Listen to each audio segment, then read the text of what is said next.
আমার বান্ধবীরা আমাকে প্রতিযোগিতায় ডেকেছিল, তাই আমি আসলাম। মেয়েটি বসের উপর অনেক রেগে গিয়েছিল। তুমি কাপড় চেঞ্জ করে নাও। আমার শরম লাগলো, তাও ভাবলাম চেঞ্জ করে নেই, প্রতিযোগিতায় যাচ্ছি। অনেক সুন্দর লাগছে এখন তোমাকে।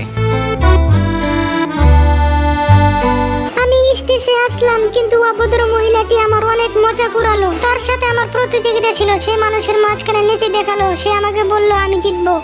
আমি গান গিয়ে তাকে হারালাম এবং আমি জিতে গেলাম। হঠাৎ আমার বয়ফ্রেন্ড আসলো গাড়ি নিয়ে।